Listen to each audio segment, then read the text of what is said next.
Nah, oh ya ini lupa saya. Ini ada nasi. Ini nasi nih, bro. Nah, nasi, bro.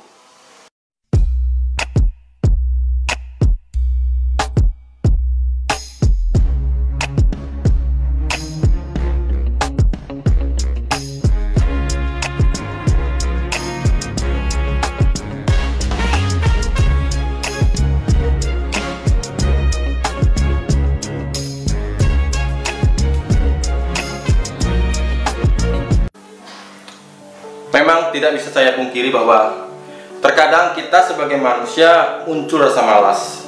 Tidak selamanya kita bisa bersikap kontinu untuk setiap hari rajin, kreatif. Kita manusia biasa, kita makhluk Tuhan biasa. Jadi kadang-kadang kita muncul rasa malas. Di video ini saya akan membahas bagaimana tindakan kita ketika kita merasa malas untuk menyemai. Misalkan kita mau menyemai cabai, akan tetapi kok hari ini saya malas banget ya. Bisa nggak kira-kira kalau cabai kita nggak usah semai, jadi kita dari biji kita langsung kita tanam di tanah, kita semaikan seperti itu, ntar tumbuh sendiri, udah gitu kita panen, kita bahagia. Bisa nggak kayak gitu ya? Di video ini saya akan jawab tuntas apa trik-trik saya yang saya lakukan ketika saya mengalami yang namanya fase-fase lagi males atau lagi bad mood. Kadang-kadang memang saya nggak selalu menggunakan teori yang saya berikan di YouTube ini, saya nggak munafik. Jadi kadang-kadang ketika muncul rasa malas untuk terus continue melakukan pertanian yang sesuai dengan teori itu, ya kadang-kadang muncul di dalam hati itu, bisa nggak ya kita pakai jalan pintas, kita pakai nggak usah pakai semai-semai, biarkan dia tumbuh kayak gitu aja. Apakah itu benar? Di video ini akan saya jawab secara tuntas. Jadi saya harapkan jangan nontonnya setengah-setengah, karena poin-poinnya kadang-kadang saya tempatkan di bagian belakang video atau di bagian tengah. Jadi judul video ini adalah Semai Cabai Cara Nebeng. Selamat menyaksikan. Saya akan menyemai di bawah tanaman hias ini. Jadi sengaja saya pilih tanaman hias yang daunnya agak rimbun. Karena apa? Karena nantinya ini akan melindungi si tunas yang tumbuh dari penyemaian ini dari sinar matahari. Karena perlu dipahami bahwa untuk penyemaian 1-2 minggu pertama itu tanaman yang tumbuh di penyemaian itu hanya membutuhkan sekitar 1 jam sampai maksimal 2 jam sinar matahari. Itu pun sinar mataharinya nggak boleh terlalu panas. Jadi fungsi dari tanaman inang ini atau tanaman hias ini adalah melindungi dari tunas-tunas yang tumbuh ini dari sinar matahari. Tanaman hias dalam pot ini sebenarnya sangat ideal sebagai media penyemaian cabai, tomat. Bahkan ini saya ada menyemai, beberapa sudah tumbuh. Ini ada tanaman hias juga yang saya semai dari bunganya. Saya semai di bawah pohon ini. Jadi seperti kita bisa lihat, ini sudah tumbuh dengan subur karena nutrisi yang terkandung di dalam pot ini sudah terjamin. Sejak awal kita selalu memperhatikan kondisi kandungan yang ada di dalam pot ini, begitu. Jadi sebenarnya apa yang perlu diperhatikan dalam penyemaian di media pot? Yang pertama adalah kita pastikan bahwa pohon ini tidak ada hama. Misalkan seperti kutu putih ataupun hama semut, yang paling fatal itu kalau ada hama semut, karena dia bisa mencuri benih-benih kita. Pastikan tidak ada hama di sini. Rutin menyemprot dengan cairan. Saya pernah buatkan videonya, tapi ke depan saya akan lebih sederhanakan lagi. Itu semacam disinfektan untuk tanaman, begitu. Jadi dia akan melindungi tanaman kita dari serangan semut, hama kutu putih, bahkan hama wereng. Jadi ketiga hama tersebut sangat fatal bila berdekatan dengan benih yang kita tanam. Jadi pastikan bahwa benih kita berada di tempat yang aman. Seperti ini sudah saya semprot kemarin. Untuk ramuannya sebentar lagi saya akan bikin dan saya akan share ke para viewer.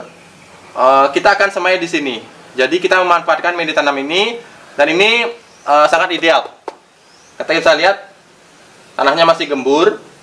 Inilah media tanam yang saya bilang kegemburannya itu meskipun ini berkali-kali disiram, berbulan-bulan disiram, dia tidak pernah memadat,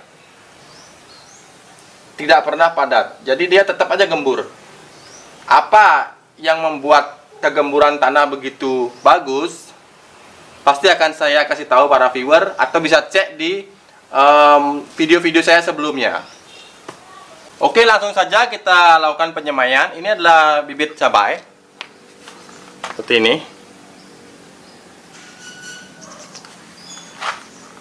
Ini belum kita berikan treatment atau yang kemarin kita sering rendam pakai air bawang itu kita belum kasih, karena kita bisa berikan nanti di penyiraman. Jadi pertama kita langsung saja kita semai. Langsung kita semai. Kepadatannya kita sesuaikan dengan lebar pot. Jadi kalau potnya kecil jangan banyak-banyak gitu. Nanti karena dia akan tumbuhnya nempel-nempel juga tidak bagus untuk pertumbuhan dari benih begitu. Itu. Nah, setelah itu kita tutup. Kita gunakan bagian tanah ini juga kita tutup. Kita nggak usah taburkan bagian-bagian yang bisa digembur, karena ini sudah gembur sekali. Inilah keuntungan kita kalau media tanam kita gembur, jadi gampang banget, sangat gampang kita melakukan pembenihan.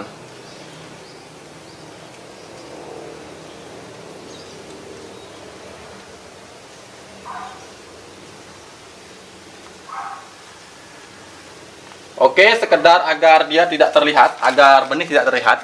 Jadi kemudian sekarang kita akan siram dengan air, dengan kita kasih bawang merah seperti itu. Oke, kita siram dengan air. Air kita berikan nih satu siung aja, kita bejak di sini. Seperti ini. Kelihatan apa enggak nih ya? Nih seperti ini.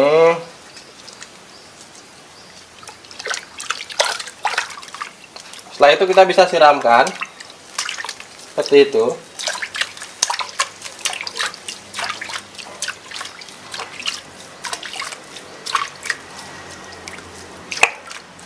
Jadi selain kita memberikan kesuburan kepada benihnya, kita juga sekaligus merawat dari tanaman hias ini. Jadi dua kali gini ya, dua manfaat sekaligus.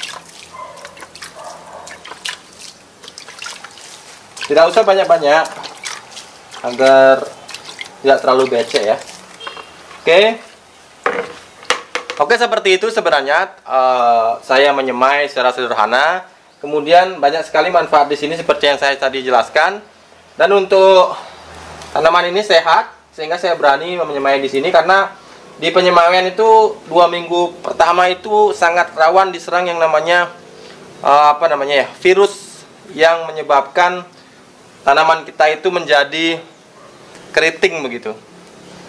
Kemudian jangan lupa pastikan tidak ada ulat. Saya sebentar lagi akan membuat ramuan. Saya semprot ulang lagi di atasnya ini, untuk saya pastikan bahwa tidak ada ulat di sini. Karena kalau ada ulat juga itu juga agak membahayakan juga. Karena tanaman muda sangat disukai oleh ulat-ulat seperti itu. Halo, what's up guys? Seperti yang saya tadi bilang guys. Aduh, kok kayak channel gaming baru kayak gini ya.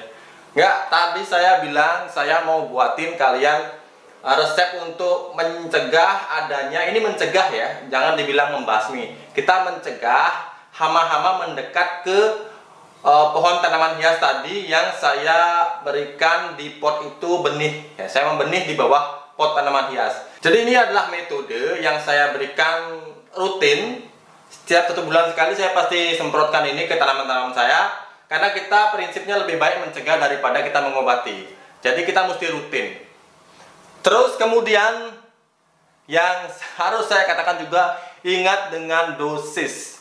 Jadi kemarin-kemarin banyak yang komplain, "Bang, tanaman saya mati gara-gara saya berikan ramuan yang abang buat itu, tanaman saya mati." Itu kelebihan dosis bro. Apapun yang kita berikan kelebihan dosis, manusia pun bisa mati gitu bro. Oke? Jadi ingat dosisnya. Apa itu bahan-bahannya? Kita langsung aja panggilkan nih mereka nih, pelaku-pelaku pencegah terjadinya teror. Yang pertama, bawang putih bro. Ini udah sering saya bahas bro. Bawang putih ini penting banget. Banyak hama yang takut sama dia. Putih-putih takut sama ini. Oke, yang kedua, ini lengkuas. Ini lengkuas ini sebenarnya anti jamur bro. Jadi pernah nggak kalian waktu kecil ada panu, atau mungkin sekarang kali ya masih ada panuan ya. Nah ini lengkuas nih bisa menghilangkan panu di badan kalian. Begitu juga di pohon, di tanaman, ini bisa sebagai anti jamurnya begitu. Bahkan saya dulu pakai ini di media tanam, sterilisasi media tanam. Pakai lengkuas ini bro, bagus ini bro.